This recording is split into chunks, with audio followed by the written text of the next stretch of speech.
Aunque creo que sí, ya pueden compartir.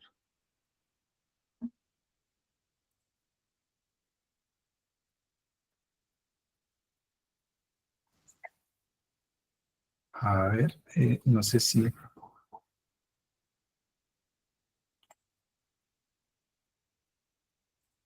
Ok, Ahí ya habilité, entonces ya puedes vale. compartir. Listo. Ahí se muestra la... Sí, señor. Ok, bien. Bien, ok. El tema que vamos a desarrollar son los criterios jurisprudenciales en delitos contra la libertad sexual. Cristian, es importante poder compartir este tema porque en el Perú nosotros en varias materias lo que hacemos, y sobre todo la Corte Suprema de la República, es sacar acuerdos plenarios.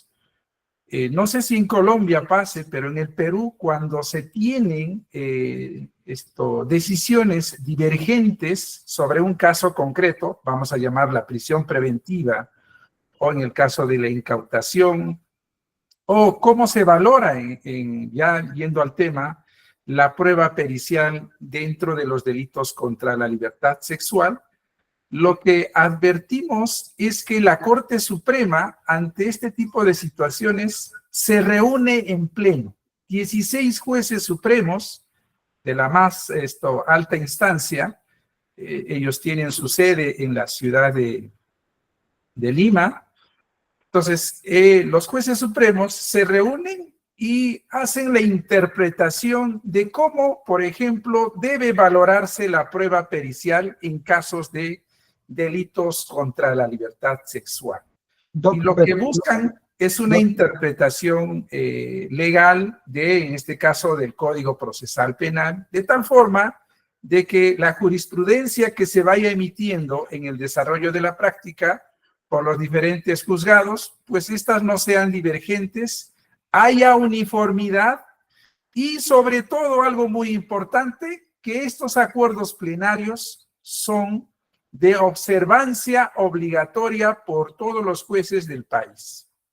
Es decir, que si algún juez no quisiera aplicar el acuerdo plenario que se ha emitido por estos 16 jueces supremos, pues tendría que hacer la motivación correspondiente a efectos de poder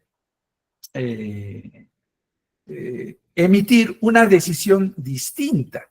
Y eso, pues, es muy importante. A ver, Cristian, creo que estoy teniendo problemas para poder avanzar con las diapositivas. Ah, sí, hacia abajo lo puede hacer, Doc. No sé si le queda bien ampliar la Ahí pantalla. creo que está mejor. ¿Le queda bien ampliar la pantalla, Doc? No sé si... Eso, sí, así está bien. ¿Vale? ¿Así? Sí, Sí. ahora creo que sí vamos a poder avanzar. Estaba poniendo la diapositiva del acuerdo plenario y veo que no había avanzado. Bueno, entonces, esto es en sí el acuerdo plenario. Son acuerdos plenarios y tenemos ya más de 47 acuerdos plenarios en diferentes instituciones procesales y sustantivas, desde la determinación de la pena, incautación, prisión preventiva, valoración de la prueba pericial y demás, ¿no? Entonces, esto es en esencia lo que pasa, y lo que nosotros podríamos tener en el país es esta vasta relación de acuerdos plenarios que de alguna forma, en efecto, nos van a dar pautas. Sin embargo, acá quiero hacer una pequeña crítica adelantando, creo que no le permite en algunos casos poder generar interpretación, poder generar algún tipo de doctrina de parte de los jueces y también de los operadores del derecho. Yo diría que esta es, digamos, una observación que habría que hacerlo, porque en muchas ocasiones, en este tipo de situaciones de los acuerdos plenarios, Cuando todavía no hay divergencia, cuando todavía no hay decisiones contradictorias respecto, por ejemplo, a la ley de prescripción de la acción penal. Se ha dado la ley de la prescripción de la acción penal el año pasado, a inicios, y no ha pasado ni 2 semanas, si no me equivoco, y ya la Corte Suprema estaba sacando un acuerdo plenario. Es decir, estaba señalando las razones por las que no iba a aplicar este acuerdo plenario la Corte Suprema y le decía a todos los jueces del país, ustedes no me van a aplicar esta norma, salvo que tengan una motivación absolutamente distinta y reforzada para efectos de inaplicar el acuerdo plenario. Y en consecuencia, no aplicar la ley que favorecía en todo caso al proceso penal en concreto. Pero esto es, digamos, una de las observaciones que hacemos. Ok, entonces vamos ahora, Cristian, hablar sobre el delito de violación sexual. El tema concreto, recordemos, es de los criterios jurisprudenciales en delitos contra la libertad sexual. Ok, en el Perú el tipo penal está... el supuesto de hecho y la consecuencia jurídica está establecida o tipificada de esta forma en el Código Penal, artículo 170, que vale la pena darle una lectura, al menos como repaso. Dice, el que con violencia física o psicológica, grave amenaza o aprovechándose de un entorno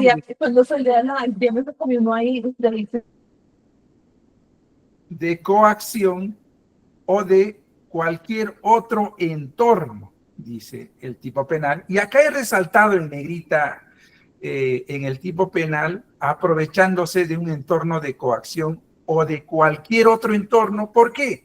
Porque antes solo estaba previsto el tipo penal a efectos de reconocerse con el acceso carnal, pero con amenaza o violencia física o psíquica.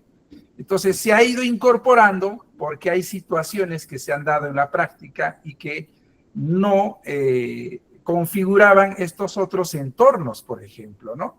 Resulta, para ser breve, en este extremo, resulta, por ejemplo, que había una persona que estaba en estado de ebriedad y venía el sujeto, imputado, investigado, y lo que hacía el sujeto agente del delito es aprovecharse de esta situación de la fémina.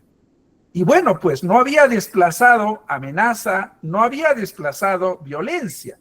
Sin embargo, había accedido carnalmente a la fémina. Entonces, vean ustedes que la práctica nos ha ido llevando a poder integrar con mayor amplitud el tipo penal. Pero seguimos.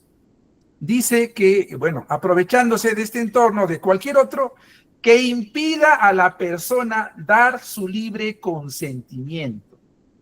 Ok, entonces acá también resaltamos el hecho de que se impide dar su libre consentimiento, y es que cuando una persona está en estado de ebriedad, una fémina, por ejemplo, pues no está dando su consentimiento, pese a que quizás pueda estar de alguna forma despierta. Sin embargo, pues por la propia condición etílica, es evidente que no va lo que mire o lo que señale, pues no podría entenderse como el consentimiento para efectos de poder mantener relaciones sexuales. ¿Ok? Entonces, una vez que se impide dar a la persona su libre consentimiento, dice, obliga a esta a tener acceso carnal, lo que le decía, lo básico, por vía vaginal, anal o bucal, o realiza cualquier otro acto análogo. Y aquí es importante también integrar este punto sobre realizar cualquier otro acto análogo que implique acceso carnal, con la introducción, dice, de un objeto o parte del cuerpo, pero acá no estamos hablando, ojo, vamos a distinguir del acceso carnal con respecto a cualquier otro acto análogo. Y ahí cuando hablamos de cualquier otro acto análogo, estamos hablando de que hubiera un acceso no solo por la vía vaginal o anal. Eso es lo que nos precisa y nos dice solo por las dos primeras vías. Y bueno, la pena correspondiente, no menor de 14 ni mayor de 20 años. En el Perú se ha ido incrementando las penas, dado, si se quiere, el incremento también de este tipo de delitos. Sin embargo, no necesariamente se encuentra respuesta para la reducción de los hechos con relevancia penal, como son estos contra la libertad sexual. Ahora, tenemos los artículos acá, son 6 artículos en el Código Penal, en el libro segundo, título 4, están establecidos todos los delitos contra la libertad sexual, pero ojo, hablamos concretamente de delitos de violación sexual y sus modalidades. No estamos señalando el tema de tocamientos indebidos y demás, ¿de acuerdo? Por una cuestión de tiempo. Sin embargo, acá hacemos un pequeño resumen de lo que implica el artículo 170, por ejemplo, como un hecho concreto dice, o sea, el sujeto, que con violencia o amenaza tiene acceso carnal con la víctima, ¿de acuerdo? Ahora, quiero ir al 174, dice, el que aprovecha su condición de garante o vigía y tiene acceso carnal. Hablamos de, digamos, un director, un profesor de una institución educativa o de repente de un centro de menores, ¿no? Entonces, en ese tipo de situaciones nos ponemos. O en el 172, cuando conociendo que existe una causa de inconsciencia o incapacidad de resistir, tiene acceso carnal. El ejemplo que les daba al inicio, de que la fémina pues está en estado de ebriedad y bueno, viene el sujeto agente del delito a una fiesta, y ya bueno, seguramente terminando o cosas así, y entonces encuentra a una fémina que está en estado de ebriedad. Ojo, él no lo ha puesto en ese estado a la agraviada, sin embargo, sí conoce de que está en esta situación de inconsciencia y aprovecha esta circunstancia para poder acceder. Ok, vamos a los acuerdos plenarios, que es lo que nos interesa. Tenemos 6 acuerdos plenarios que desarrollan todo lo que atañe a delitos contra la libertad sexual. Requisitos yo diría que los 3 primeros van a ser de mayor importancia y desarrollo en esta exposición, porque en el acuerdo plenario 2005, por ejemplo, sobre los requisitos de sindicación de coacusado, testigo agraviado, pues se tienen varias peculiaridades muy importantes que en todo caso la jurisprudencia peruana ha venido desarrollando. Ok, entonces, a ver, en el acuerdo plenario 2005, lo que en realidad los jueces, cuando tienen un caso de violación sexual, evalúan muy importante estos requisitos, esos 3 requisitos que exige en todo caso la doctrina, la jurisprudencia y también la jurisprudencia española, ¿no? También esto se recoge en realidad de la jurisprudencia española y entiendo de que en varios países se tiene. Y más allá de este acuerdo plenario también hay otros factores que se toman en cuenta, sin embargo, no como criterios exactamente como se ha desarrollado acá. Y es que en estos delitos de violación sexual, lo que los jueces van a exigir y van a controlar es que estos 3 requisitos, ¿no? Ausencia de incredibilidad subjetiva, verosimilitud en lo que está narrando la agraviada y la persistencia en la incriminación. Entonces, ahora, ¿y qué nos da estas garantías de certeza de la declaración de la agraviada o agraviada, que puede ser también un varón? En el caso de la ausencia de incredibilidad subjetiva, lo que nos está exigiendo el juez es que entre la agraviada y el imputado, en este caso el acusado, no haya o no medie una relación de odio, de resentimiento, una animadversión entre ambos, de tal forma que a la agraviada lo haya llevado a tener que denunciarlo sin causa o motivo alguno y nada más por una situación de animadversión que se ha podido dar en una situación anterior. Entonces, esto es lo que controla el juez de juzgamiento en nuestro proceso penal y a veces, claro está, se encuentra, sin embargo, no es suficiente. ¿De acuerdo? Entonces, vamos a ir viendo por qué más adelante. El otro requisito o garantía de certeza para saber que la agraviada sí nos está dando un caso, sí está denunciando un hecho concreto que se ha dado y que merece ser investigado, sancionado, es la verosimilitud. Es decir, la verosimilitud en su declaración de la agraviada.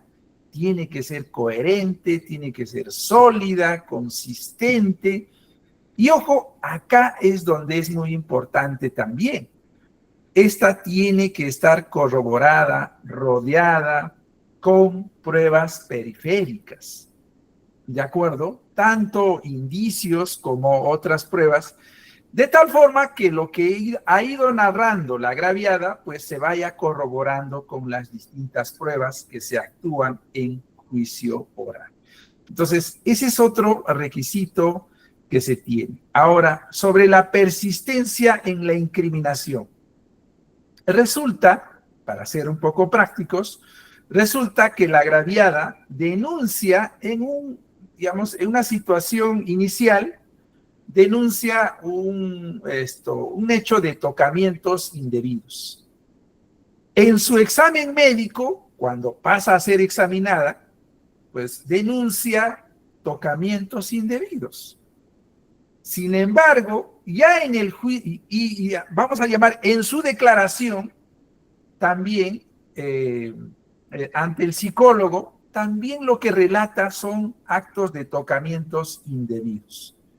Sin embargo, lo que puede pasar es que recién en su declaración, ya sea en cámara Gesell como prueba anticipada, o nada más como una diligencia de carácter preliminar, pues lo que sí señala es de alguna forma una situación de violación sexual, tentativa de violación sexual. Entonces, para ser ahí claros, advertimos que desde un inicio, por ejemplo, no se puede encontrar persistencia en la incriminación. Y en este caso, por delito de tentativa de violación sexual. ¿Qué es lo que en realidad al final la fiscalía o el fiscal o el ministerio fiscal toma en cuenta a efectos de que se acuse por ello y pues el tema de tocamientos indebidos lo deja de lado, pero se va por un tema de violación sexual.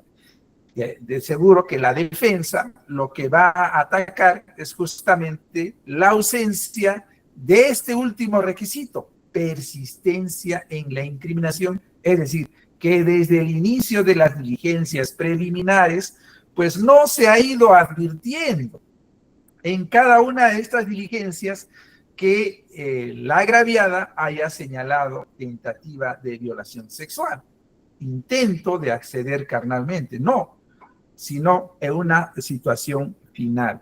Entonces, esto es muy importante dentro de nuestra jurisprudencia, yo diría la más acogida dentro de la administración de justicia. Y es importante que en todo caso los operadores del derecho, abogado, fiscal, podamos tener muy claro y atentos desde el inicio del proceso.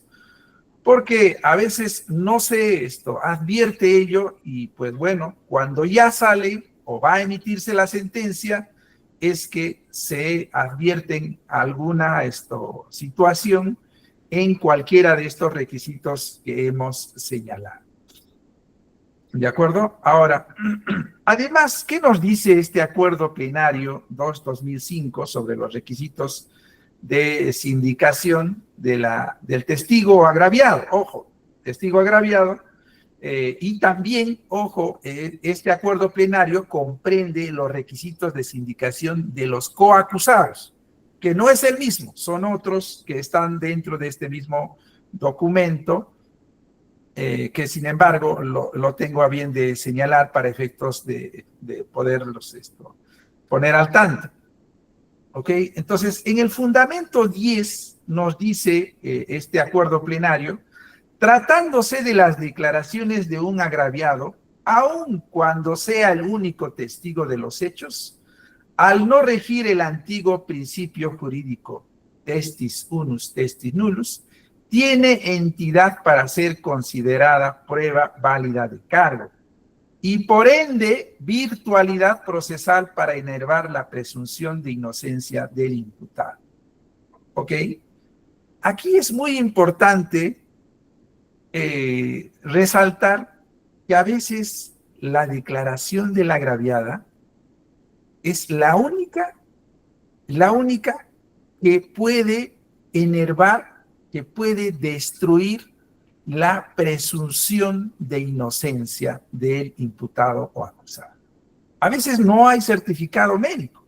En la práctica, vamos a ver, hay un delito se denuncia un delito de violación sexual que se habría suscitado hace 5 años o hace 10 años o hace 1 año. Y la pregunta es, ¿el certificado médico legal qué hacemos? ¿Qué hacemos con el examen médico que no va a corroborar, en todo caso, el acceso carnal, la defloración o al menos lesiones recientes? ¿De acuerdo? Entonces, pasan situaciones como esta en la cual, pues, no tenemos examen médico legal, no tenemos testigos, y lo único que a veces tenemos es la declaración de la agraviada. Entonces, la jurisprudencia nos dice que la declaración de la agraviada es prueba válida de cargo y puede ser inclusive la única para efectos de enervar, destruir la presunción de inocencia. Y claro está, acá nos dice siempre y cuando no se adviertan razones objetivas que invaliden sus afirmaciones. ¿De acuerdo? Pero hay que recordar que acá lo que van a también evaluar y va a ser muy riguroso el juez de juzgamiento es que no se encuentre ese ánimo de animadversión entre acusado y agraviado y que ese relato de hechos que se haya recogido tenga que ser pues verosímil, es decir, tenga que ser espontáneo, coherente, consistente, ¿de acuerdo? Y que haya persistencia en la incriminación. En la denuncia resulta que sí se plantea de que hubo violación sexual y cuando se hace el examen psicológico al igual y cuando se hace la prueba anticipada también, ¿de acuerdo? Entonces, ahí es muy importante tomar en cuenta. Y acá yo quisiera advertir, quizás adelantándome en las otras diapositivas, con respecto a la prueba anticipada. Yo creo que ahí, y uno de los acuerdos plenarios justamente así lo señala, es que exige que no se revictimice, que todos estamos de acuerdo. Sin embargo, hay declaración en Cámara GESE que nos permitiría poder llevar a la agraviada hasta el juicio oral para poder esclarecer algunos puntos en concreto. Sin embargo, en la norma que tenemos procesal, pues también existe la declaración en Cámara GESEL, pero como prueba anticipada. Una en presencia del Ministerio Fiscal y las partes, y la otra de prueba anticipada ya con presencia del juez de investigación preparatoria. En vuestro caso, el juez de garantías. ¿Ok? Entonces, En el caso de la declaración como prueba anticipada, lamentablemente la defensa o las partes no van a tener la posibilidad de poder interrogar, de poder pedir algunas aclaraciones a la parte agraviada sobre los hechos o algunas circunstancias que se hayan dado. Por ejemplo, lo que les decía en el ejemplo primigenio. Resulta que al momento de denunciar, la agraviada denuncia tocamientos en su examen psicológico, perdón, en su denuncia, tocamientos en el examen médico legal. Pero cuando vamos a la prueba anticipada, ahí nos suelta y nos dice violación sexual. Y la pregunta es, ¿y ahora qué hago? ¿Qué hago? Porque ya estoy en prueba anticipada y resulta que no voy a poder llamar a la agraviada en juicio oral para pedirle algunas aclaraciones sobre algunas circunstancias de las que aparentemente se haya incurrido en delito de violación sexual. Entonces, vean ustedes la gran desventaja que a veces nos establece también estos acuerdos plenarios de no poder llamar a la agraviada en juicio oral, justamente cuidando y protegiendo de que no haya revictimización. Sin embargo, del otro lado, cuando estamos en este tipo de circunstancias donde recién surge la imputación por violación sexual en prueba anticipada, pues la limitación es clara. El derecho de defensa está contravenido y en consecuencia, pues en juicio oral lo único que habría que hacer pues es cuestionar, pero cuestionar el audio y video. Ya no tendríamos la posibilidad de cuestionar al órgano de prueba como es la agraviada. Ok. Una jurisprudencia que hemos recogido y es muy importante es el recurso de nulidad número 1033-2024-Lima Sur. Quiero hacer una aclaración con respecto a la jurisprudencia que tenemos acá en la Corte Suprema, cuando los casos llegan como caso extraordinario a la Corte Suprema, se emiten recursos de nulidad o casación.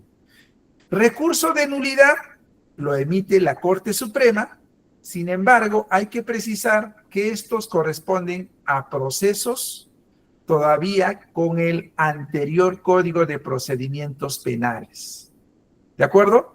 En cambio, las casaciones ya corresponden a los procesos penales con vigencia del nuevo Código Procesal Penal. Acá ha entrado en vigencia el 2004.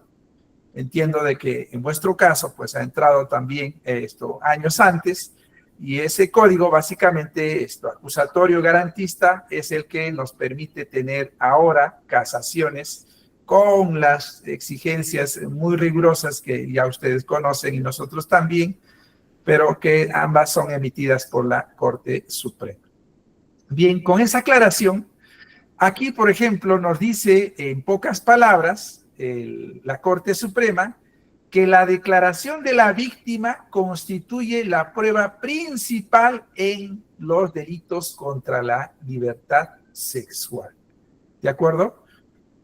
Es más, en la sumilla que recogemos de este recurso de nulidad, podemos resaltar, dice inclusive que la agraviada, que no es necesario exigir un relato de hechos fáctico idéntico entre una declaración y otra de la agraviada.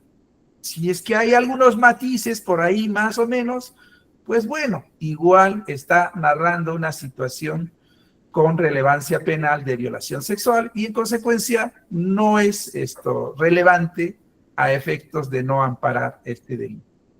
¿Ok? Entonces, aquí también resalta que la declaración de la menor, por ejemplo, en Cámara Gesell, dice, si es persistente en la sindicación contra el acusado. Entonces, ya va resaltando uno de estos tres requisitos que exige la jurisprudencia, así como también identificar o no la relación de animadversión o no en este caso.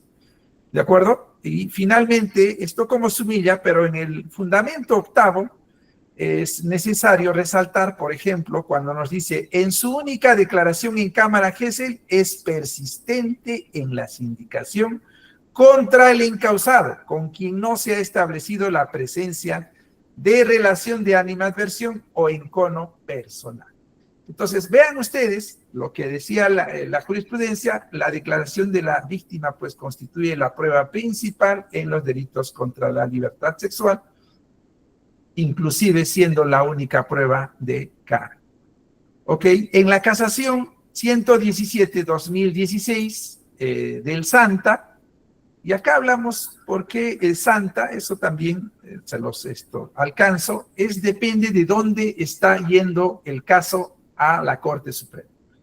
Puede ser de Lima, puede ser del Cusco, puede ser de Trujillo, de Arequipa, de alguna de las regiones, como en vuestro caso, ¿no? Medellín, Manizales, Pereira, Barranquilla, desde ahí, pero van a Bogotá, entiendo que en Bogotá está la Corte Suprema o la Suprema Corte, y pues si el caso proviene de ese lugar, se identifica con el nombre del lugar. Entonces, aquí en esta casación nos dice que la regla y juicio de inferencia relacionados con la prueba científica de ADN es importante, dice, en los delitos sexuales debe realizarse un cuidadoso filtro de sindicación del agraviado sobre las pautas fijadas en el Acuerdo Plenario 2005. ¿Ven? Entonces, acá es un caso concreto que tiene a bien en el curso del proceso de la realización de la prueba de ADN, en el cual se advierte que al momento de hacerle la prueba de ADN al imputado o acusado, pues resulta que este no es el padre del menor que había sido concebido y en materia de la denuncia en todo caso. Sin embargo, de los elementos corroborativos que se han invocado, dice, no son concluyentes y vista la falta de persistencia y solidez de la incriminación, no son suficientes, dice, para concluir que se cumplió con las garantías de certeza que desarrolló la Corte Suprema en el Acuerdo Plenario 2005. Entonces, ahí advertimos también cómo es que a nivel de la máxima instancia, si se quiere, se exige el cumplimiento de este acuerdo plenario. Igual tenemos un recurso de nulidad, el 629-2019 de Lambayeque, de la Sala Penal Transitoria de la Corte Suprema, que en concreto nos dice que la suficiencia probatoria para condena por el delito de violación de menor de edad es muy importante, ¿de acuerdo?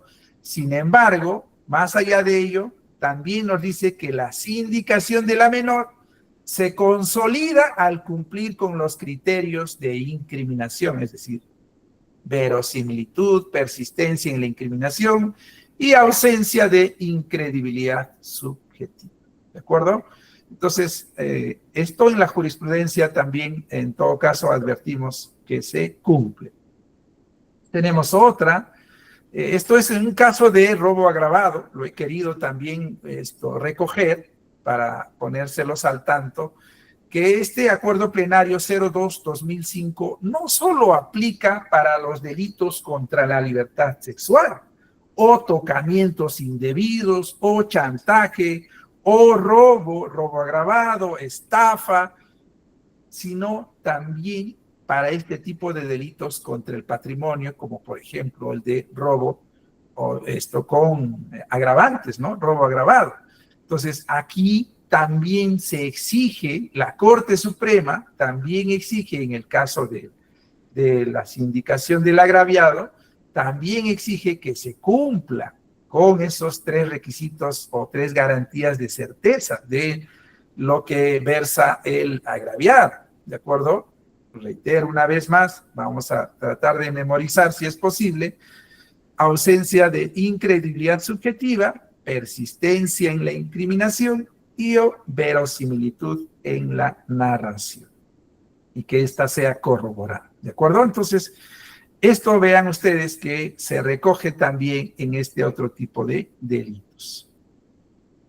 Ok, ahora pasamos al acuerdo plenario 01-2011 sobre la apreciación de la prueba en los delitos también contra la libertad sexual. Ok, entonces tenemos dos acá, dos acuerdos plenarios. El otro, aquí lo tenemos, es el de la valoración de la prueba pericial en delitos de violación sexual. Entonces, esta es la prueba pericial concretamente, y este otro en términos generales, la apreciación de la prueba en estos delitos. Entonces, aquí queremos resaltar, son documentos bastante extensos, sin embargo, lo que podemos recoger de este acuerdo plenario es sobre que resalta sobre la irrelevancia de la resistencia de la víctima de agresión sexual. Acá concretamente nos está diciendo, a ver, vamos a analizar cuán importante es o no ver si la víctima se resiste o no al acceso carnal. Y nos dice que la falta de resistencia se explica por qué motivos. El tipo penal comprende, nos dice, la amenaza, como hemos visto al inicio, en el supuesto de hecho y la consecuencia. Y dos, de las circunstancias contextuales concretas pueden hacer inútil una resistencia de la víctima. Es decir, en la práctica dicen, bueno, la víctima no se ha resistido al acceso carnal y en consecuencia, pues, ha consentido, ha accedido, ha dado su libre consentimiento. Y razón por la cual, pues, no podría decirse que se ha forzado, que se le ha obligado a mantener relaciones sexuales. Entonces, vean que este aspecto, que ya lo hemos tocado inicialmente, que es parte del tipo penal, también ha tenido interpretaciones diversas, y acá nos da mayores alcances al respecto. ¿De acuerdo? Ahora, sobre la también retractación de la víctima. Resulta que la agraviada o la víctima en todo momento o en algunas diligencias imputa, incrimina la comisión del delito al imputado, al acusado. Los indica como la persona que habría accedido sexualmente sin consentimiento alguno en contra de ella. Y en este caso, dice el acuerdo plenario que la retractación de la víctima, dice, no es posible, pero se supera con que la ausencia de incredibilidad subjetiva, con las corroboraciones periféricas, ojo, las pruebas que se encuentren durante la actuación probatoria, y que ésta no sea fantasiosa o increíble. O sea, a veces hay un relato, si el relato es fantasioso o el relato es poco creíble, en otros términos, es también lo que nos dice se debe tomar en cuenta. Y finalmente, que sea coherente. Entonces, eso respecto a la retractación de la víctima. Y sobre la validez de esta retractación, nos dice, oye, es muy importante la solidez o la debilidad de la declaración incriminatoria, de la sindicación, para ver si le creemos o no le creemos. En la práctica advertimos que en los delitos contra la libertad sexual, hemos visto muchos, pues ya en el juicio oral, a veces cuando es posible llevarla a la agraviada se retracta. Dice, no, lo hice por un momento de cólera, lo hice porque me hizo renegar, o lo hice porque nos peleamos, o lo hice porque no quería prestar alimentos a mayor monto. o lo hice porque mi expareja se metió, mi ex enamorado se metió con otra persona, estando conmigo. O lo hice porque en todo caso mis padres me obligaron. Entonces, hay casos de menores, por ejemplo, yo diría de 14 a 18 años, si bien el acceso carnal está permitido con siempre y cuando con consentimiento sea, nuestra legislación está permitida. No estaba permitido hasta hace muchos años, hasta hace unos 10 años, si no me equivoco, no estaba permitido. No había forma de señalar de que había acceso carnal consentido entre una persona mayor de 14 a 18 años. No había forma. Obviamente, no había libertad sexual. ¿De acuerdo? Ahí el bien jurídico era de indemnidad sexual. Y entonces, si la menor señalaba de que sí había dado su consentimiento para que acceda sexualmente con su enamorada, pues esta no era tomada en cuenta.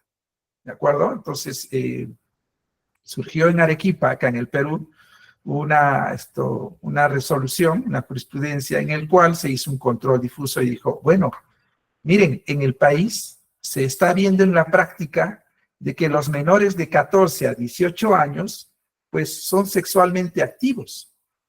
Y como son sexualmente activos y estamos viendo que la población así se está mostrando con estadísticas y todo, entonces los jueces superiores de la Corte Superior de Justicia de Arequipa dijeron, no podemos condenar, porque hubo acceso consentido entre estos dos menores de 14 a 18. ¿De acuerdo? Entonces, y la Corte Suprema hizo bien en acoger ese control difuso que lo habían hecho jueces superiores de la Corte Superior de Justicia de Arequipa. Entonces, a partir de ese momento es que, bueno, en nuestra legislación cambia también la situación del libre consentimiento y el acceso permitido carnal entre menores de 14 a 18. Ojo, siempre y cuando fuera con consentimiento. Entonces, decíamos que hay un buen número de casos donde a veces la menor se ve obligada, ya sea por presión de los papás o ya sea por una situación de, digamos, de querer esconder, ¿no? Los hechos. Si bien habían tenido relaciones sexuales de manera consentida, pero la menor, al verse descubierto por sus padres, simplemente dice en un inicio, no, me violó, me obligó, pero ya en el curso del proceso se puede demostrar con la declaración y otros elementos probatorios, pues de que en efecto esta relación sexual era consentida.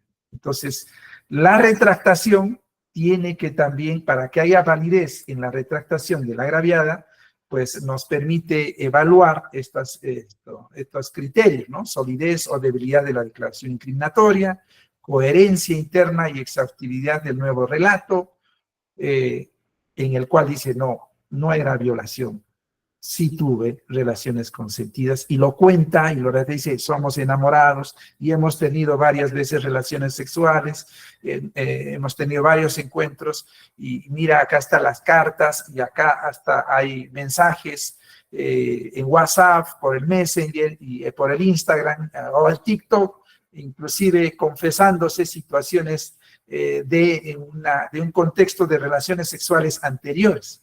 Entonces, lo que nos permite corroborar que este relato nuevo, pues sí es real y, pues, en consecuencia, va a surtir efecto y va a tener validez la retractación de la supuesta víctima. ¿De acuerdo? Ok. Ahora, también este acuerdo plenario nos trae la prueba en el derecho penal sexual. Nos dice que por principio de pertinencia, si medió o si intermedió grave amenaza, no es exigible el examen médico.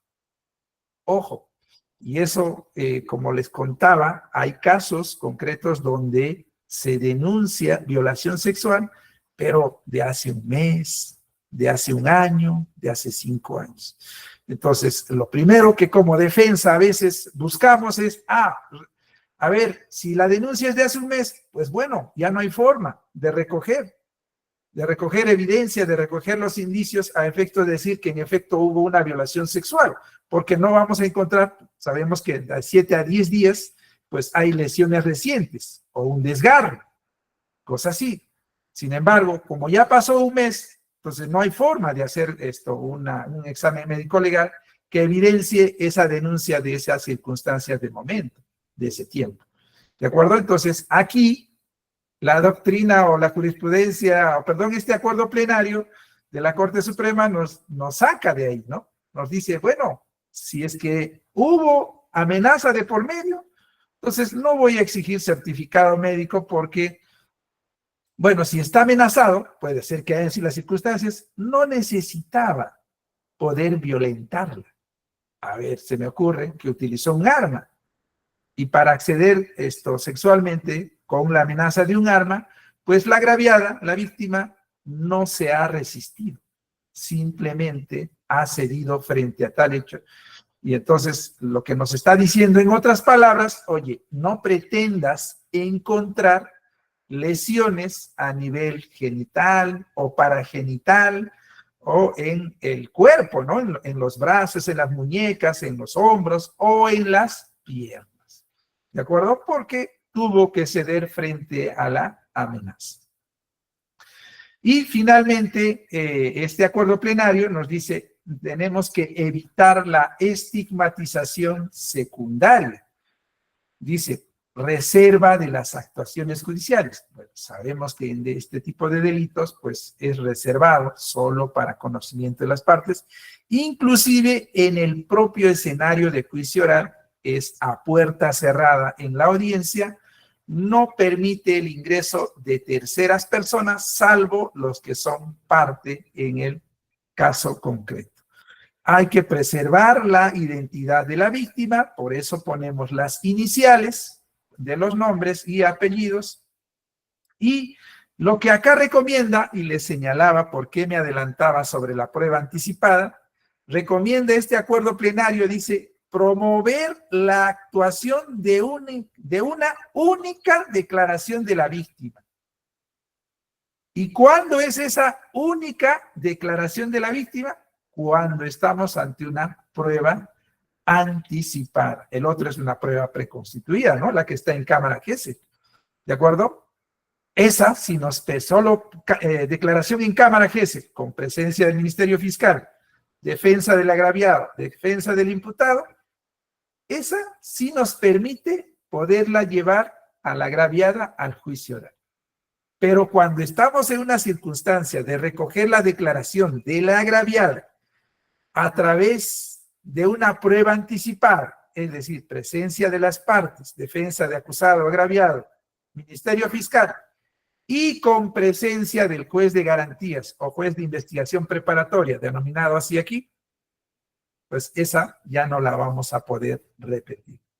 Al juicio oral nos vamos nada más con el audio y video a escuchar, a cuestionar solo el audio y video, que con el ejemplo que les he dado anteriormente, definitivamente va en perjuicio de la defensa, limita el derecho de defensa. Entonces, se está optando acá a hacer esta prueba anticipada casi ya en el 100% de casos. No, antes, ojo, antes se hacía, y como bien lo dice también la norma procesal, para situaciones excepcionales, porque el testigo iba a estar de viaje, por una situación de flagrancia, de momento, cosas así. Pero ahora no, ya para casos en flagrancia, para todos los casos en general, ya prueba anticipada. Entonces, hay desmedro al derecho de defensa en casos concretos como el que les he señalado. ¿Ok? Entonces, acá tenemos una jurisprudencia de este acuerdo plenario sobre la apreciación de la prueba de los delitos. La prueba en general, ahí nos dice que debe evitarse la revictimización, Más aún, miren lo que resalta esta casación de Arequipa, la 196-2020, dice, evitarse la revictimización de la agraviada, dice, más aún si tales dichos ostentan presunción de confiabilidad, salvo prueba en contrario. Ok, pero prueba en contrario, más allá, son los requisitos de sindicación que hay que, en todo caso, exigir y ser rigurosos al momento de aplicar la ley. Esto es como sumilla en esta casación, pero he querido recoger uno de los fundamentos que me parece es importante para ponérselos al tanto. Dice, la agraviada no debió ser convocada a juicio oral para su revictimización al preexistir una declaración suya de fecha próxima a la perpetración del delito, donde según acta cuya parte pertinente dio lectura, la representante del Ministerio Público dice, entonces la menor dijo tal. Con lo expuesto resulta indubitable que no solo se ha evadido por los órganos judiciales de mérito la observancia del acuerdo plenario 1/2011, es decir, la prueba anticipada, sino que hay victimización, dice, secundaria de la agraviada. Bien, entonces, bueno, entendemos que hay que evitar la revictimización, pero hay algunos casos concretos que creo que vulneran derechos también de la parte imputada o acusada.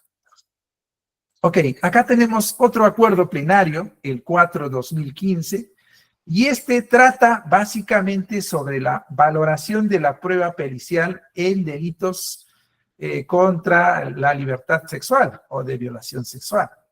Entonces, recuerden que en este tipo de delitos, como hay presunción de confiabilidad en la declaración de la víctima, es decir, lo que diga, nos está diciendo en otras palabras el acuerdo plenario 2/2005, que lo que diga la víctima, pues prácticamente es tal cual, salvo que puedas acreditar que no fue así, con otras pruebas. Entonces, esta declaración de la agraviada es sometida a peritaje psicológico. Es sometida, en todo caso, también el examen de integridad sexual, el examen físico, al examen médico legal.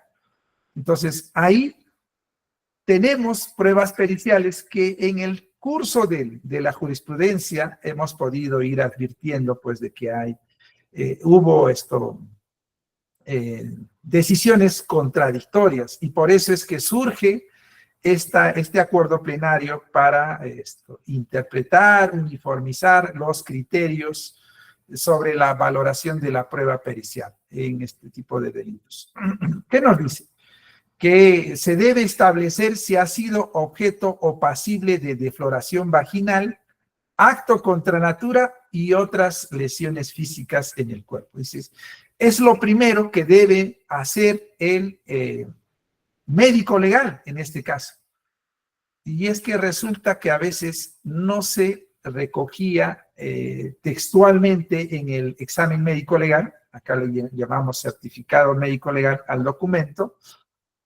Entonces, no se decía si había o no había defloración, o a veces no se hacía el examen de acto contra natura, o en el caso, recuerden que está dividido el examen de integridad física del examen de integridad sexual.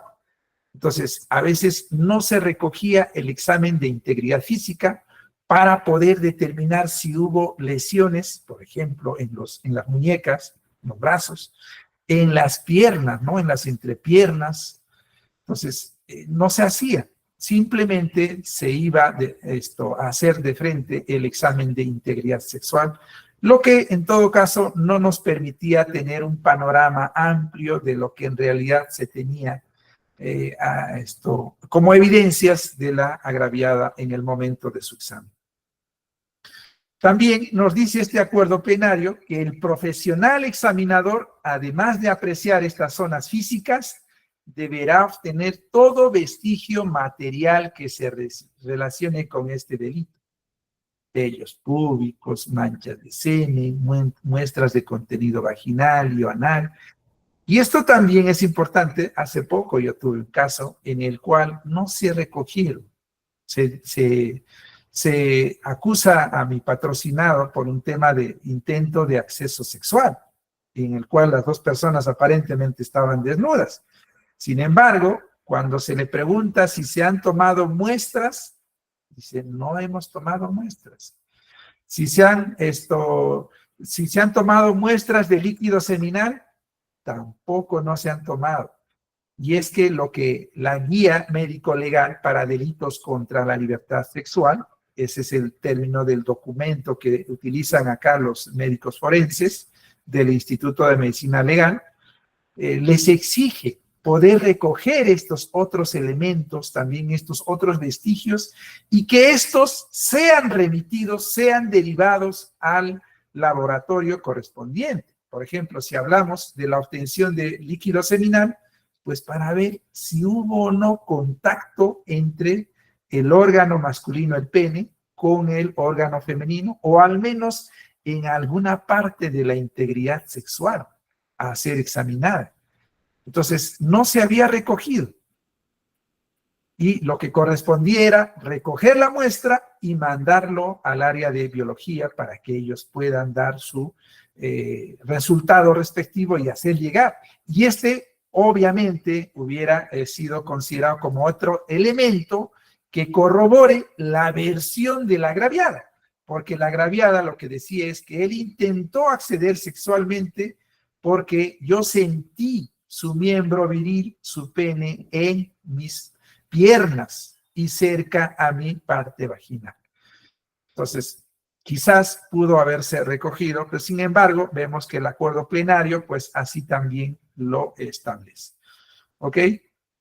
Ahora dice, siendo el pene, los dedos u otros objetos duros de superficie roma, agentes clasificados como contundentes, se observarán lesiones denominadas contusas. Yo creo que acá ya se establece como algo, como una regla, ¿no? Y no algo como una excepción, porque dice ya, bueno, si estamos ante la presencia de dedos, de pene o de otro objeto duro, ya pues este es un agente contuso y en consecuencia ya hay un elemento, un indicio de que estamos ante la comisión del delito de violación sexual. Creo que esto debe ser analizado desde cada contexto del caso concreto en sí y no en términos generales. Ok. Entonces, en este acuerdo plenario 4/2015 sobre la valoración de la prueba pericial, nos establece 4 criterios que acá los recogemos textualmente. Nos dice, la pericia debe evaluarse en el acto oral acreditando al profesional. Es decir, al perito médico hay que acreditarlo en el juicio oral. Bueno, la acreditación, ¿no? Todo lo que es su bagaje profesional para efectos de mostrar a un buen perito que le dé solvencia, consistencia desde tu perspectiva de la defensa, ya sea agraviada o imputada, y el Ministerio Público al igual, ¿no? Y lo que resalta, y creo que es saludable, es que dice la Corte Suprema, ojo, si estamos ante un perito oficial, o sea, del Estado, del Ministerio Público, adscrito al Ministerio Público, o fuera un perito de parte, un independiente, pues no hay diferencia, no se le ponga algún tipo de resalto a alguno de ellos. Ambos son tan profesionales que pueden bien aportar desde su conocimiento científico a la justicia. El otro nos dice, el informe debe ser elaborado de acuerdo a las reglas de la lógica y conocimientos científicos o técnicos. ¿Ok? Entonces, creo que se valora mucho los conocimientos científicos o técnicos que corresponde al perito, dependiendo del caso, ¿no? El análisis del objeto del dictamen, cuál es el objeto del peritaje, qué cosa es lo que se ha querido encontrar, dice que haya correspondencia entre los hechos probados y lo que ha sido determinado como objeto del peritaje. Y si es que hay o no contradicciones, ¿de acuerdo?, entre el informe pericial oficial y el informe de parte. Y finalmente, creo que lo que le da en este extremo mucho resalto también es al método que ha sido utilizado por el profesional forense. Hay algunas veces en las cuales no se señala en el documento, no se sustenta en el juicio oral qué metodología se ha utilizado para realizar este peritaje. Y acá le pone, si se quiere, lo subraya la Corte Suprema para efectos de ver si es o no es esto de aporte a la Administración de Justicia el peritaje. También nos dice que hay que evaluar las condiciones en que se elaboró la pericia, la proximidad en el tiempo y el carácter detallado del informe. ¿Ok? Entonces, es muy importante esto de evaluar las condiciones en las que se elaboró la pericia. A ver, si estamos ante un hecho que ha sucedido hace medio año o un año y la denuncia se pone recién para este año, bueno, en todo caso lo que nos está diciendo, oye, como perito también tienes que tomar en cuenta esa situación. Pero además también yo diría que es importante sobre esa base de esa información que se recoge, pues al perito de parte, también tiene que aplicársele esa situación. Porque a veces lo que se señala es lo siguiente, dice, a ver, señor perito, vamos a hacer de cuenta médico o perito psicólogo, ¿usted ha tenido acceso directo con la víctima, con la agraviada? El perito de parte dice, no. Y entonces, ¿cómo puede usted llegar a determinadas conclusiones si no ha tenido acceso a la agraviada?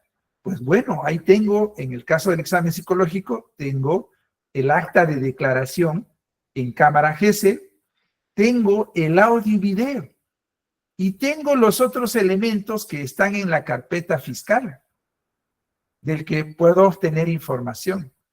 Entonces, muchas veces el juez le da un criterio, yo diría, parcializado o sesgado en la medida de que cuestiona mucho la falta de acceso que haya podido tener, falta de acceso directo a la agraviada de parte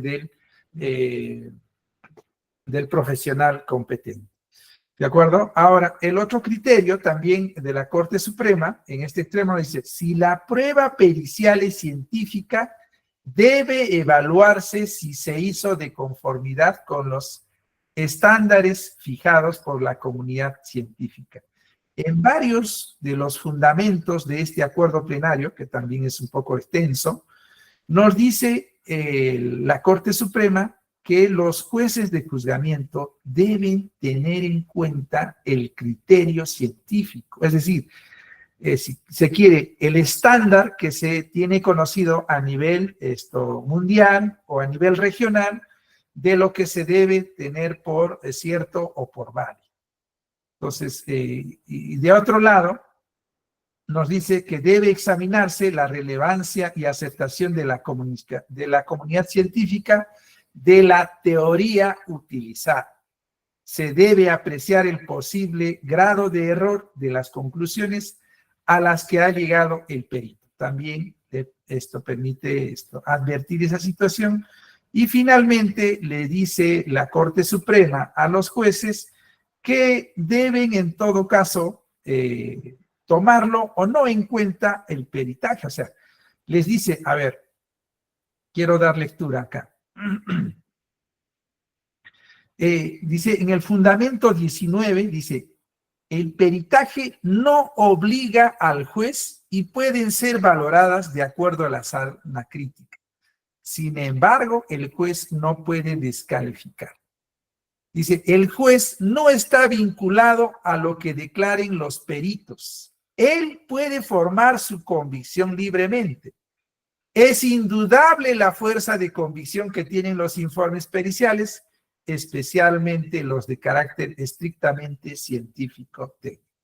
Vean ustedes que acá nos dan 4 criterios, pero entre los fundamentos también nos dan algunas salvedades por la cual el juez puede simplemente no vincularse a ese peritaje con la motivación correspondiente. Y claro, si uno es defensa y no le dan la razón, dirá, pero bueno, el juez pues simplemente se ha apartado de esta prueba pericial sin mayor motivación, sin mayor fundamentación científica técnica de otro perito o de la comunidad científica, simplemente con su simple parecer como juez y no agarrando otros fundamentos científicos. ¿De acuerdo? Entonces, eso es lo que también nos señala la Corte Suprema. Y como jurisprudencia, tenemos ahí ya de un caso concreto sobre este acuerdo plenario 4/2015 de la prueba pericial en delitos contra la libertad sexual, la casación 1652/2022 de Puno, que nos dice concretamente que el elemento configurativo del delito de violación sexual y su vinculación, de las conclusiones periciales.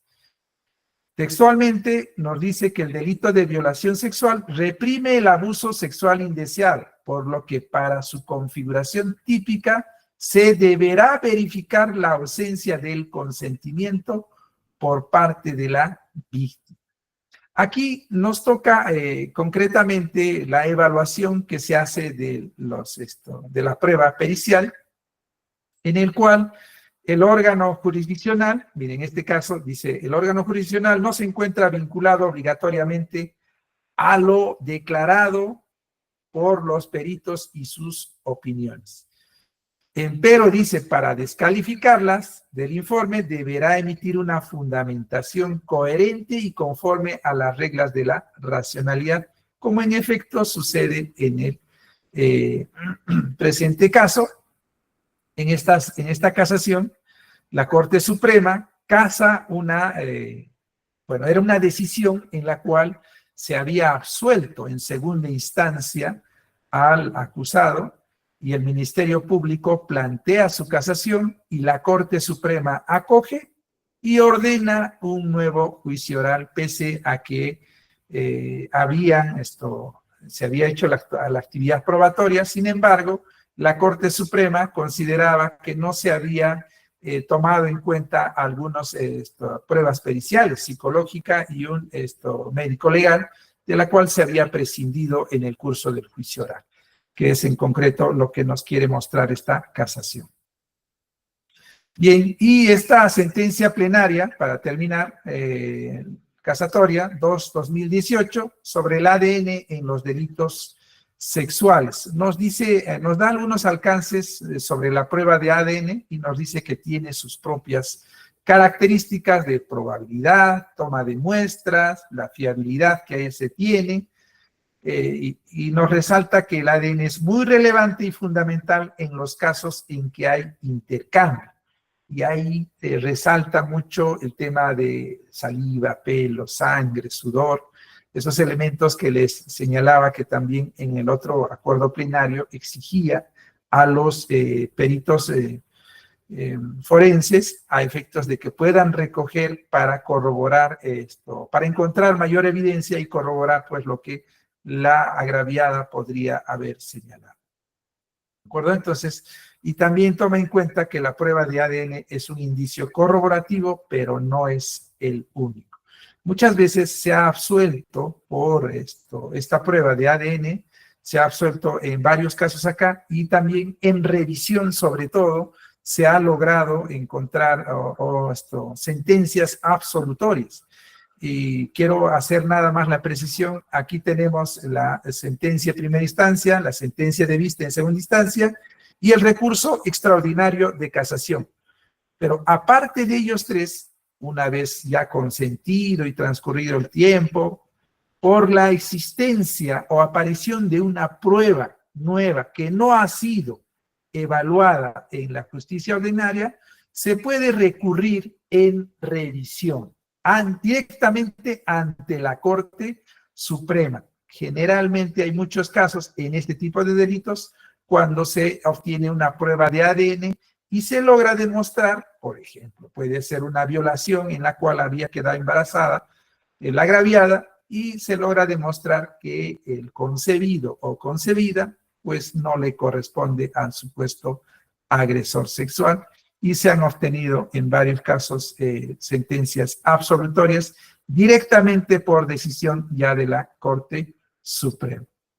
Aquí acogí un pronunciamiento de un colega muy reconocido también en nuestro país, en el cual cuestiona justamente la emisión de los acuerdos plenarios y acá en pocas palabras lo que nos está diciendo es, oye, necesitamos que los jueces también sean independientes, sean autónomos en la aplicación e interpretación de la norma, 1, y 2, esperemos todavía pues que frente a una situación, como en este caso la ley 32.258, todavía pues esperemos que hayan decisiones o interpretaciones contrarias y luego del cual pues Corte Suprema te reunirás y harás tu acuerdo plenario. Pero en este caso pues ni siquiera había pasado estos días y ya la Corte Suprema estaba dando pautas de que prácticamente estaba poniendo un anuncio indicando de que se iban a reunir para interpretar esa norma los jueces supremos y en otras palabras le dicen a los demás jueces, oye, usted no me toque nada de esto hasta que nosotros de la Corte Suprema les digamos cuáles son las pautas y de qué forma tienen que aplicar. Algo que pues es criticable y no correspondería en todo caso porque contraviene los principios que deben revestir la actuación de los jueces en la administración de justicia. Bien, bueno, les agradezco por vuestra atención. Ha sido un placer haber estado con ustedes y yo quedo atento en todo caso a las preguntas que se me hagan. Bueno, súper interesante, Doc, muy chévere, porque si analizamos referente al derecho comparado con Colombia versus Perú, pues iniciando con el tema de, digamos, el contexto en los delitos, pues cambia, ¿sí? Por ejemplo, acá no está tan específico y tuve la molestia de ponerme a buscar con exactitud que dijera un ejemplo, el acto sexual con, ¿sí? No lo dice, ¿sí? Por ejemplo, acá dice acceso carnal violento, el que realice acceso carnal con otra persona mediante violencia, incurrirá en prisión de 12 a 20 años. Acto sexual violento, el que realice de otra persona acto sexual diverso, acceso carnal mediante violencia, incurrirá de 8 a 16. Dice acceso carnal o acto sexual en persona puesta en incapacidad de resistir, el que realice acceso carnal con persona a la cual haya puesto en incapacidad de resistir o en estado de inconsciencia o consentimiento, incurrirá de prisión de 12 a 20 años. Entonces, analizando, digamos, un poco lo que usted nos expone, pues es interesante porque está más definido y creería que por ese lado llama más la atención. Acá hay unas preguntas, Doc, y la primera es la siguiente, ¿sí? Las penas en este caso, ¿sí?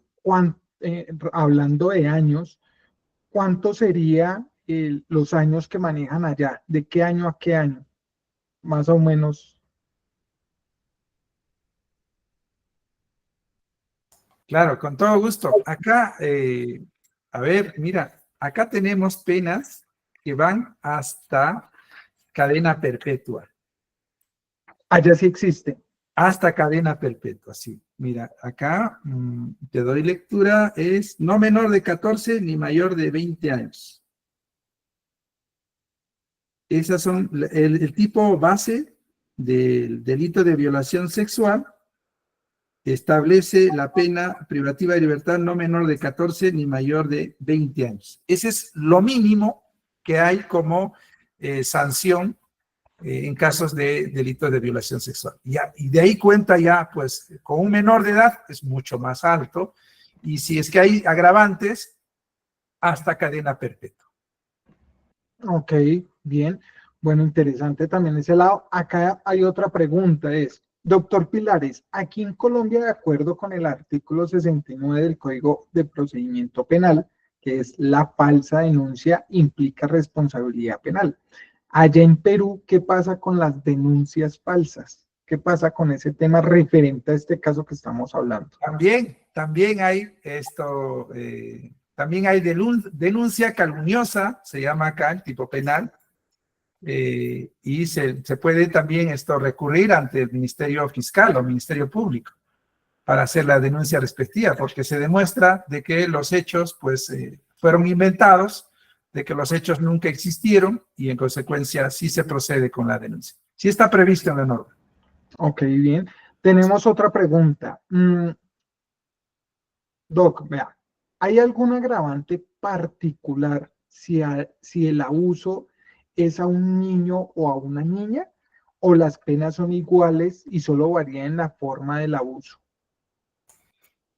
No, ahí entiendo de que se está señalando por una situación de violencia, de una situación de género, pero no, en el caso de violación sexual a menores, no distingue si es varón o mujer, es igual la sanción. Ok, perfecto.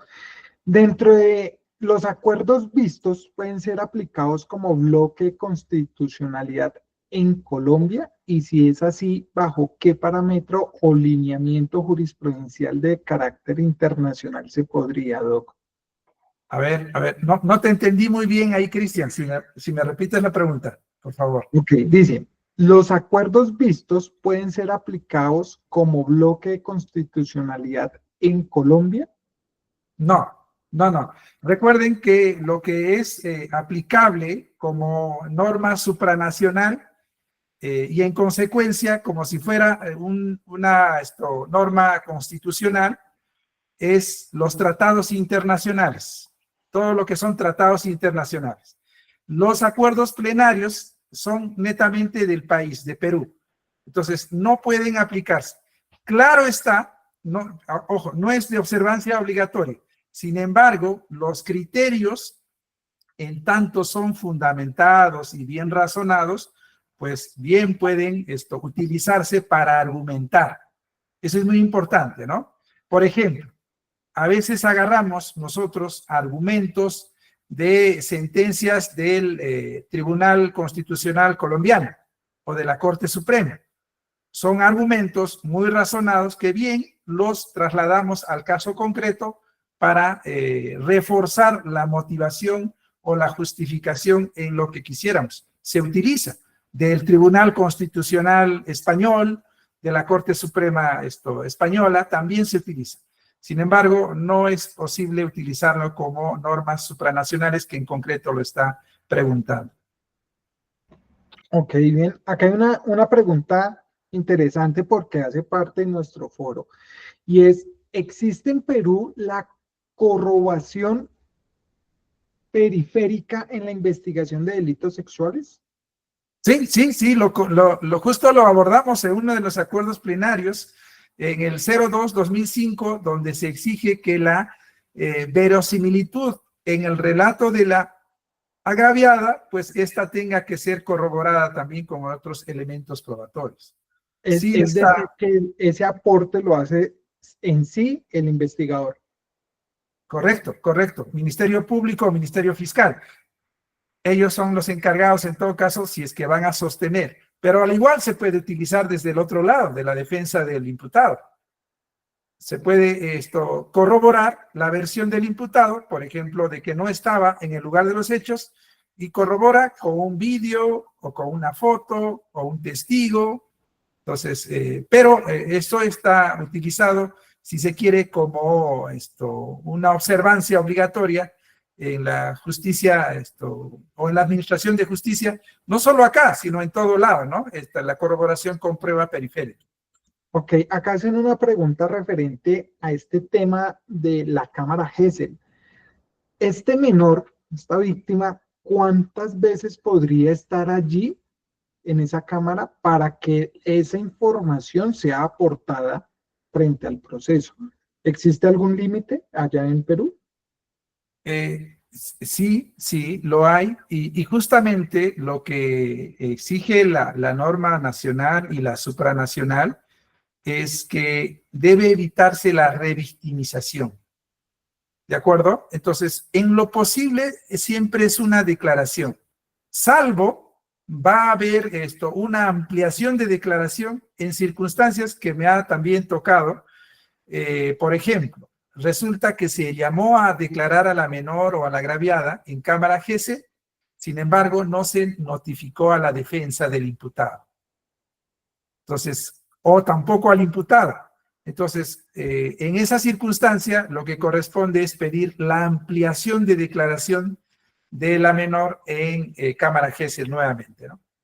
Ok, ahí usted menciona un tema interesante que es todo el tema de la revictimizar. Y acá nace una pregunta y es, perdón, dice, si no se tiene esa prueba médica por el tiempo, lo que usted nos mencionaba, no, ya pasó el tiempo, pues hacerle un examen, pues no se va a encontrar, digamos, los daños físicos en los genitales, ¿cierto? En las entrevistas quizás en su momento oportuno no se realizaron, se tomaron mal, no fueron de gran relevancia, ¿sí? ¿Cómo sería ese avance, ¿sí? Para no generar esa revictimización? Ok, si es que estamos ante un caso que se habría denunciado, un hecho de hace un año, que recién se denuncia ahora en junio, pues bueno, no va a haber examen médico legal, no se le va a tomar su examen médico. Lo que sí corresponde es recabar su declaración en cámara GESE, ya sea como diligencia preliminar o como prueba anticipada.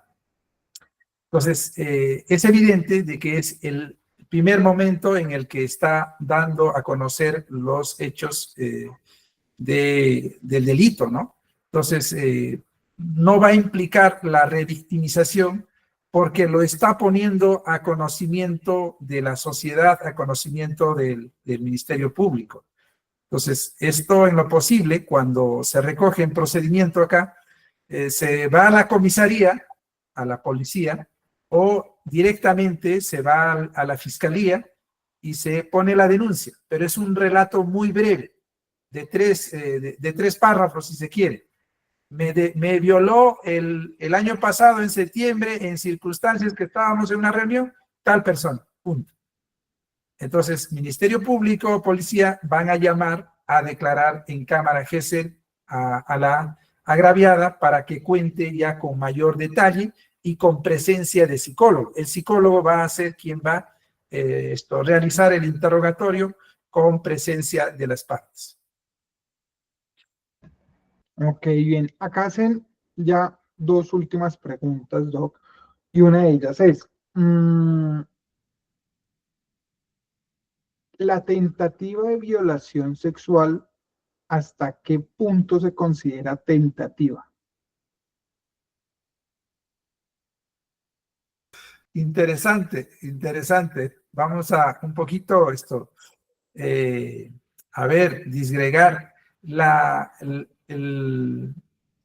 intento, la tentativa en realidad es el intento de querer acceder sexualmente a una persona, ya sea varón o sea mujer, ¿de acuerdo?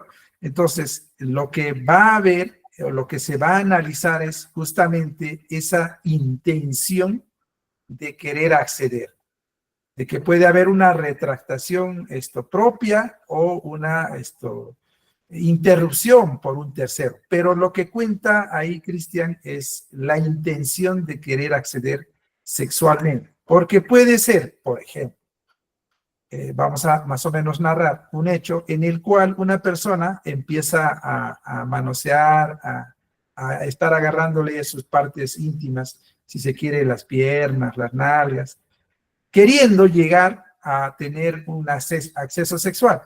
Pero digamos que eso todavía está dentro de la cognición del sujeto, que quizás quiere llegar hasta ahí, pero sin embargo ya el hecho concreto de tocamientos indebidos ya está. Ahora, si quisiéramos verificar que esto ya es intento de violación, pues de seguro que ya está empezándole a retirar las prendas.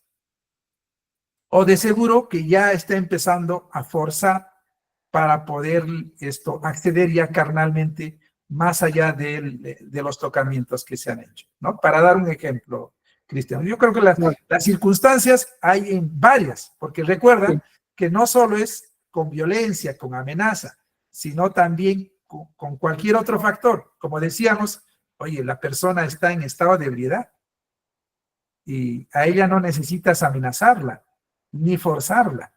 Simplemente la vas a acceder y no vas a tener resistencia.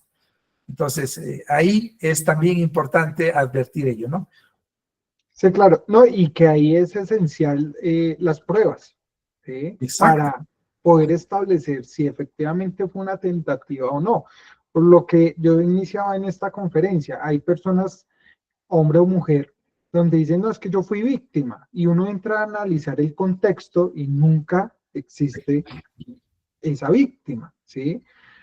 Acá, como última pregunta, Doc, y está interesante esta pregunta, la persona accedía cuando fue menor de edad, ¿cierto? A esta persona, ¿sí? Se le realizó en cámara GESEL el procedimiento, ¿cierto?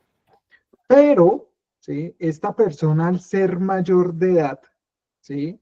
Quiere expandir más lo que pasó, ¿sí? A esta persona se le podría llamar a declarar ya siendo mayor de edad para evitar, digamos, esa revictimización.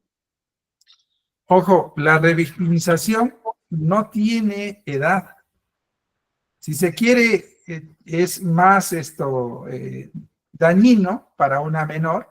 Sin embargo, en el caso de una mayor, también hay revictimización. Entonces, no necesariamente se va a esperar el criterio es esto de que no hay revictimización cuando estamos ante mayores de edad. Lo que sí, Cristian, me permites aclarar ahí, es que aquí la guía médico legal para recabar la declaración en cámara GESEL obliga realizarlo necesariamente en cámara GESEL para los casos de menores de 18 años, obligatoriamente. Sí. Para los casos de mayores de 18 no es obligatorio recabar esta declaración de la agraviada en cámara GESEL. Podría bien hacerse en el despacho fiscal o en la comisaría con presencia de fiscalía. ¿De acuerdo? Eso está regulado así. Sin embargo, como has podido advertir de los acuerdos plenarios, pues ya la Corte Suprema nos dice, oye, en este tipo de delitos, sí o sí me tienes que hacer prueba anticipada. Y eso implica cámara GESEL, presencia de juez. Ok, perfecto, listo. Doc, ¿usted ha escuchado del protocolo de Estambul? Sí, algo por ahí, no me acuerdo muy bien, pero... Que es el protocolo que se aplica para casos de tortura, ¿sí? Es un protocolo internacional que, digamos, se aplica, digamos, en temas también de procedimientos de necropsia para establecer esto a víctimas, ¿cierto? En Perú se ha encontrado de pronto algún tema de aplicación de este protocolo relacionado a delitos sexuales, ya para finalizar. No, que yo recuerde en la jurisprudencia que venimos teniendo, no, pero sí está establecido el delito de tortura acá, y sí hay jurisprudencia, ¿no? Pero no desde la perspectiva necesariamente del delito de violación sexual. Ok, bueno. No, pues Doc, muy chévere este tema. Las personas que saben de derecho, que están estudiando derecho, que conocen parte criminalística, pues es interesante esta comparación, ¿sí? Como que, oiga, vea, en Perú lo están haciendo así, lo realizan, lo llevan de esta manera, acá en Colombia aplica. Otro tema sería magnífico comparar esto con otros países, porque es algo que acá en Colombia es el día a día, Me imagino que de pronto allá en Perú también este tema de delitos sexuales pues tiene un mayor grado que, digamos, un ejemplo, no, no sé, eh, el hurto a vehículos, es un ejemplo, ¿sí? Entonces, es interesante este tema, es interesante eh, cómo, digamos, lo podemos ver desde muchos puntos de vista. Obviamente hace falta el tema del investigador acá, ¿sí? Hasta qué alcance tiene él, qué puede hacer, qué no puede hacer, qué le permite en el marco jurídico el poder hacer, ¿sí? Entonces es un tema también que hay que llegarlo a hablar en su momento. Entonces, Doc, no, pues por parte de nosotros desde Colombia le extendemos un abrazo, un agradecimiento por su intervención, por compartir este conocimiento que sé que es de mucha amplitud, porque pues así uno hace referencia a muchas cosas de donde uno, acá en Colombia, uno dice, oiga, no es que estamos mal o estamos bien, ¿sí? Y uno ver ese comparado con otros países, uno dice, oiga, tenemos que mejorar, ¿sí? Venga, adaptamos eso allá que suena interesante. Entonces, pues eso hace que uno amplíe más su forma de ver las cosas, de analizar las cosas, y para eso son estos espacios, para ampliar estos conocimientos. Doc, no sé si quiera decir ya algo para finalizar. Sí, Cristian, yo te agradezco mucho por la oportunidad de poder intercambiar estas experiencias. Colombia siempre es un país referente para nosotros también en el sistema de justicia, en lo que se aplica. Tomamos mucho de ustedes el sistema procesal. Es más, yo he estado en Medellín, he estado en Manizales, en varias ciudades de Colombia y pues bueno, siempre retroalimentándonos con los diferentes colegas y profesionales, contigo, Cristian, igual. Entonces, nada, agradecerles una vez más por todo esto y yo quedo atento, pues de seguro que habrá oportunidad también para que podamos seguir intercambiando estas experiencias, tanto en la plataforma de Perú como también allá en Colombia. Un Claro que fuerte sí. abrazo para ustedes. Acá bienvenido, Doc. A todos, feliz noche, muchas gracias. Nos vemos el día de mañana con el ingeniero Jeffrey Garavito, donde vamos a hablar la importancia y el valor de esa prueba de WhatsApp en el proceso penal. Muchas gracias a todos, feliz noche. Muchas gracias. Chao, Doc. Buenas noches, Cristian, cuídense, buenas noches con todos.